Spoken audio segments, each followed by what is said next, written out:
معزز ناظرین و سامعین اور عزیز طلباء و طالبات، السلام علیکم ورحمۃ اللہ وبرکاتہ۔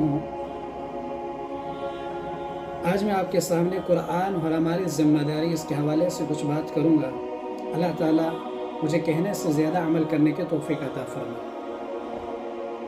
معزز ناظرین و سامعین اور عزیز طلباء و طالبات، جیسا کہ آپ سب بخوبی جانتے ہیں کہ یہ کتاب مقدس حضور پاک صلی اللہ علیہ وسلم کے زمانے سے لے کر رہتی دنیا تک مشعل راہ بنی رہے گی، کیونکہ اللہ تعالیٰ نے اس کتاب کو اتنا جامع اور معنی بنایا ہے کہ ایمانیات، عبادات، معاملات، سماجیات، معاشیات و اقتصادیات کے اصول قرآن کریم میں مذکور ہیں۔ ہاں، ان کی تفصیلات احادیث نبویہ میں موجود ہیں، مگر بڑے افسوس کی بات ہے کہ ہمارا تعلق روز بروز منقطع ہوتا جا رہا ہے۔ یہ کتاب ہماری مسجدوں اور گھروں میں جزدانوں میں قید ہو کر رہ گئی ہے۔ نہ تلاوت ہے، نہ تدبر ہے، اور نہ ہی اس کے احکام پر عمل۔ آج کا مسلمان دنیا کی دوڑ میں اس طرح گم ہو گیا ہے کہ قرآن کریم کے احکام و مسائل کو سمجھنا تو درکنار، اس کی تلاوت کے لیے بھی وقت نہیں ہے۔ علامہ اقبال رحمہ اللہ نے اپنے دور کے مسلمانوں کے حال پر رونا روتے ہوئے بہت ہی پیاری بات ارشاد فرمائی تھی۔ کیا فرمایا تھا؟ وہ زمانے میں معزز تھے مسلمان ہو کر، وہ زمانے میں معزز تھے مسلمان ہو کر، اور ہم خوار ہوئے تارک قرآن ہو کر۔